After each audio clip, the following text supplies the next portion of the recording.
Eesti rannamaastike lüüriku Richard Uutmaa võis 1950. aastate keskel sageli leida Piritalt, kus toona asusid loominguliste töötajate puhkekodud.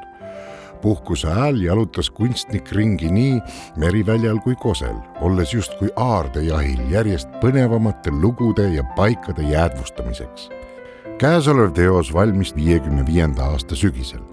Kunstnikku tõmbas ligi tumenev taevas, mis omakorda peegeldas minutitega aina müstilisemaks muutuvat tumedat koloriiti ka veepeeglile.